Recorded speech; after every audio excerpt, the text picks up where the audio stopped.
내가 예전에는 독일에서 이런 일도 하고 뭐 저런 일도 한 대단한 사람이었는데 내 기차 그거 내가 만들었다니까? 요런 얘기를 떠벌리고 다녔어. 미친놈이지. 내가 얼마나 안전한 것보다 내가 얼마나 우월하고 대단한 사람인지 표현하는 게 더 중요했던 사람이었던 거죠. 제 눈에는 지능에 문제 있는 사람으로밖에 안 보입니다. 오늘 할 책은 바로 이 책입니다. 예루살렘의 아히만.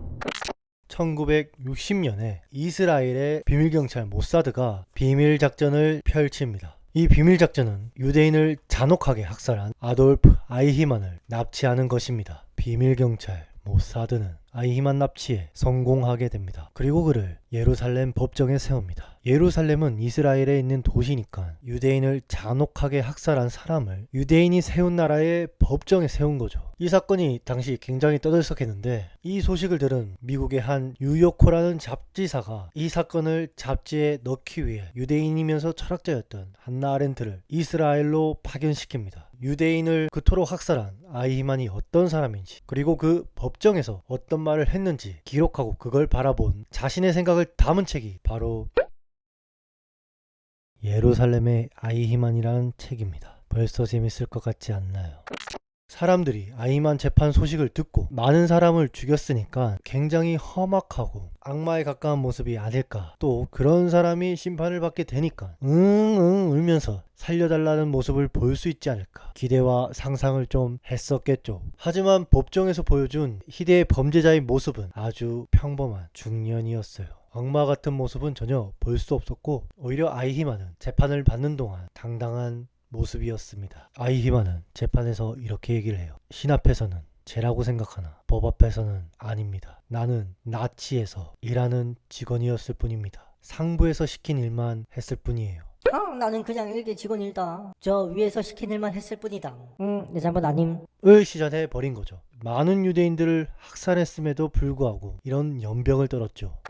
그 당시 아이히만에게 정신분석 전문가와 성직자를 여러 보냅니다. 그의 정신을 분석하게 했어요. 그들은 전부 다 이렇게 얘기를 합니다. 정상 데스. 아이히만노 멘타 정상 데스. 하이. 매우 긍정적인 사고를 가졌다. 그의 정신은 가정에 좋은 아버지, 남편 그 정도다. 이렇게 얘기를 합니다. 그렇게 정상적인 사람이 어떻게 그런 천인공노한 일을 벌일 수 있을까? 어떻게 그런 한없이 사악한 일을 벌일 수 있을까? 이런 질문을 던질 수 있겠죠. 그리고 이 질문에 대한 대답을 이 책을 쓴 한나 아렌트의 통찰을 통해 우리는 알 수 있게 됩니다.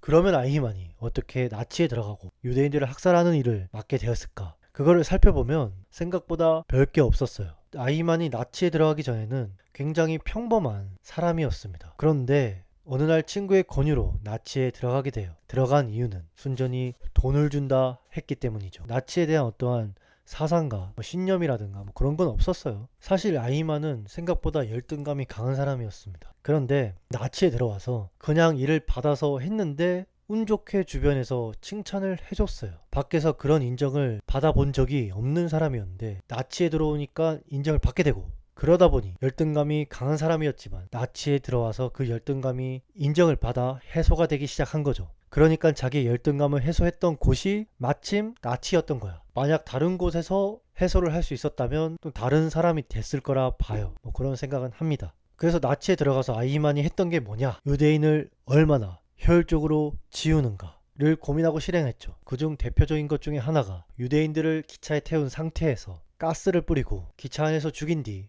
이동시키는 홀로코스트였던 거죠. 근데 이게 대단한 게 죽이고 나서 이동시키려면 그 시체를 일일이 들어서 옮겨야 되는 거잖아요.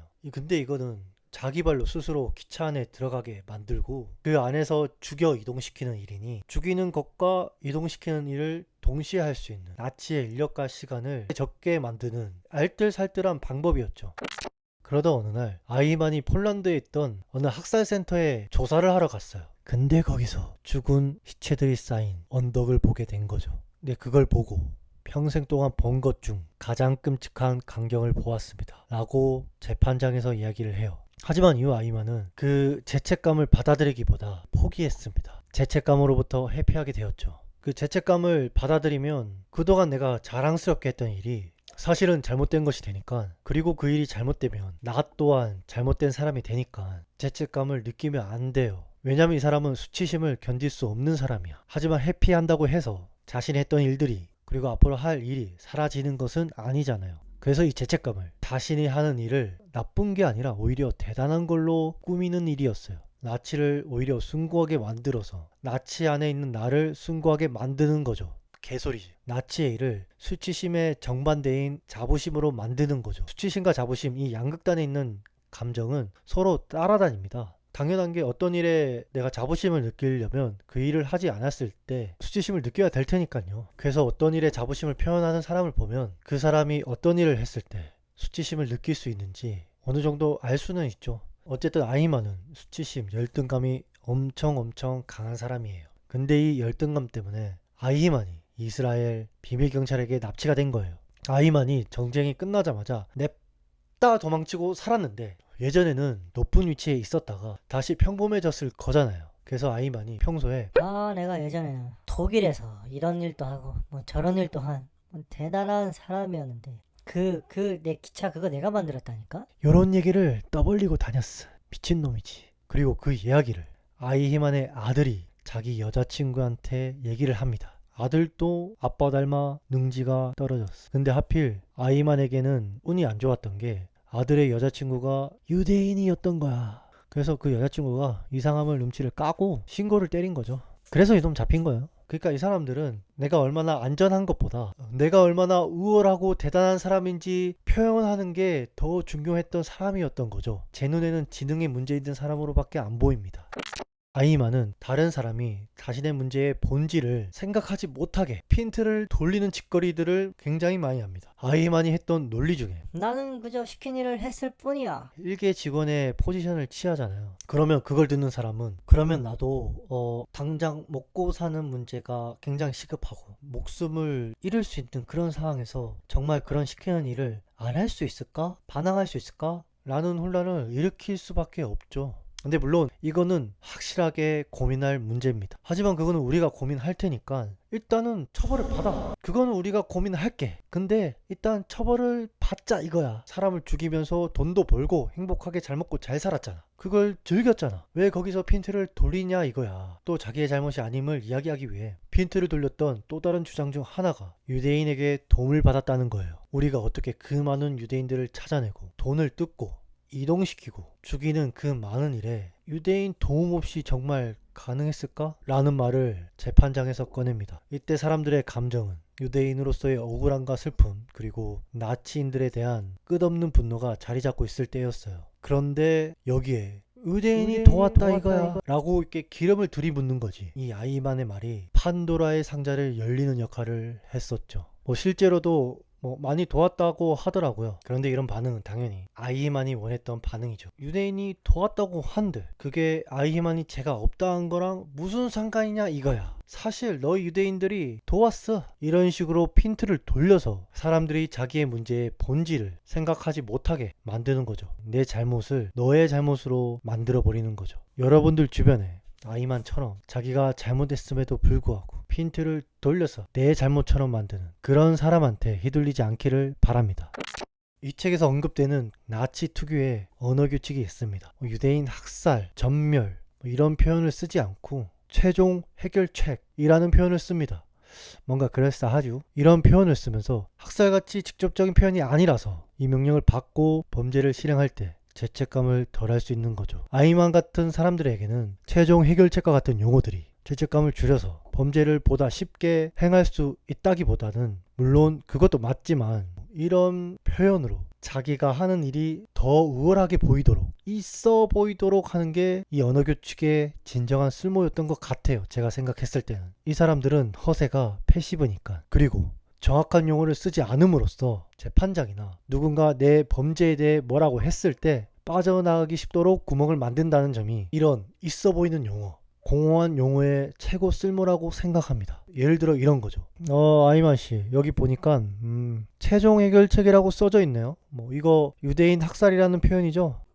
최종 해결책이 직접적으로 학살과 관련 있진 않습니다. 다른 일일 수도 있고 뭐 굳이 따지자면 학살을 해서 무언가의 문제가 해결될 수 있다면 최종 해결책이 학살이라는 것과 관련 있다고 볼 수는 있겠네요. 이런 식으로 사용해서 듣는 사람 개빡치게 하는 거죠. 그래서 평소에 저도 보통 사람들은 쓰지 않는 좀 있어 보이는 말들을 좀 과하게 사용하는 사람들을 보면 경계하는 까닭 중 하나가 좀 여기에 있어요. 이 책의 하이라이트는 많은 정신분석 전문가들이 이 사람을 보고 평범하고 정상적이다 라고 표현을 했잖아요. 그러면 이토록 평범한 사람이 왜 이런 악행을 저지를 수 있을까? 단순히 위에서 시켰다라는 까닭으로 이런 천인 공노한 일을 벌일 수 있는 것일까? 한나 아렌트는 이에 대해 모든 사람이 악해질 수 있고 그 악함은 바로 생각하지 않으면 누구나 악한 행동을 할 수 있다 라고 통찰합니다. 그리고 이것이 한나 아렌트가 예루살렘의 아이히만에서 딱 한 번 이렇게 표현합니다. 악의 평범성. 악은 의외로 평범하다. 특별한 사람이 악해지는 게 아니라 누구라도 악해질 수 있다.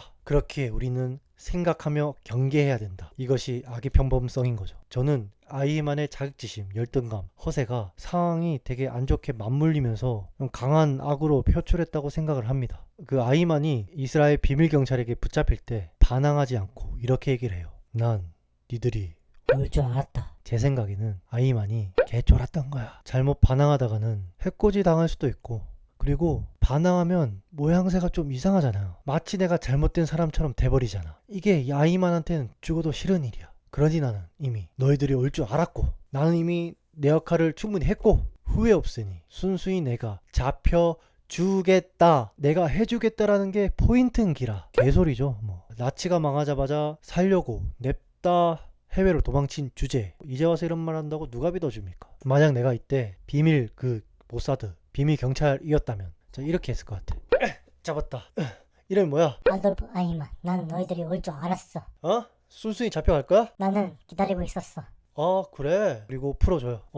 근데 사실 우리가 이스라엘 경찰이지만 나 당신 팬이야. 당신의 행적을 보고 나는 진짜 엄청 대단함을 느꼈어. 그래서 나는 그 위에서 시킨 일이라서 당신은 신용만 하고 보낼 생각이야. 그러면 아이히만은 여기서 허세를 부린다고. 아, 그래? 나는 물론 올 줄 알고 있었지만 사람들이 어차피 나의 일이 옳았다는 것을 알 거라고 생각을 했기 때문에 풀어줄 줄 알았어. 그러면 저는 개 구라다 새끼야. 풀어줄 줄 알았다고? 나 안 풀어줄 거야 임마. 이런 농락을 몇 번 한 다음에 잡아가. 아이만이 처형되기 전에 마지막으로 원하는 게 뭐냐라는 질문을 받았는데 아이만이 포도주나 한 잔 주시죠. 포도주 한 병을 반쯤 마십니다. 저는 솔직히 이 장면을 보고 이렇게 생각을 했어요. 뭐 그래도 마지막에 와인 같은 거 한 병 때리고 마시면 맛있어 보이겠지? 막걸리 소주 이런 거는 좀 안 멋있어 보여. 와인 같은 거 마셔야 멋있어 보일 것 같아. 와인 한번 마셔보자. 원샷 때리면 굉장히 멋있겠지? 원샷을 때려.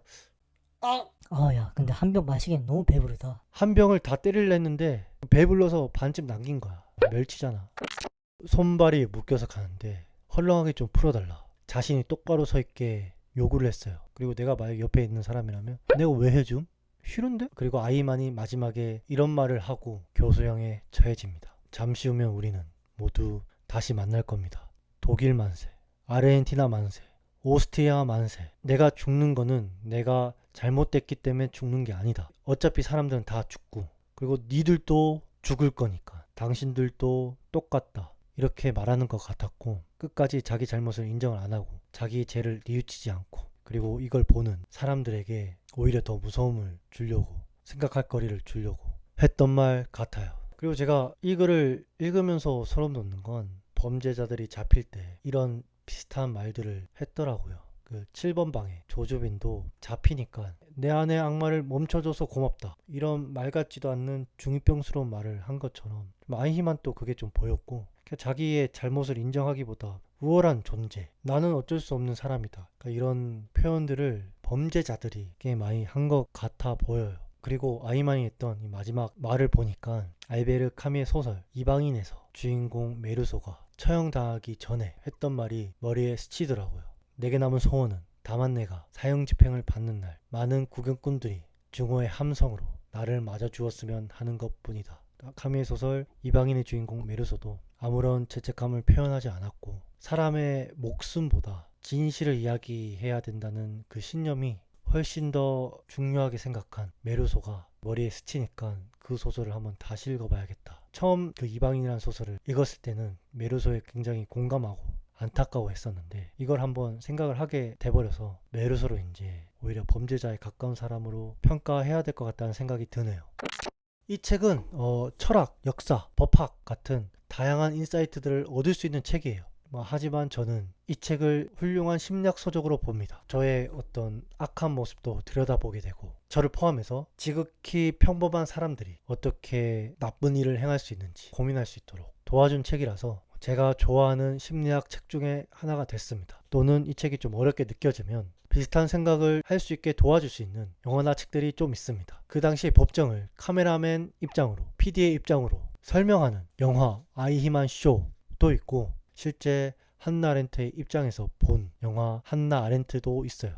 실제로 게벨스의 비서로 일했던 어느 한 독일인이 나이가 들어서 인터뷰를 하고 그것을 이제 담아낸 책인 어느 독일인의 삶, 그것도 있습니다. 이런 컨텐츠를 추천하면서 이 영상을 마무리하겠습니다. 해보고데이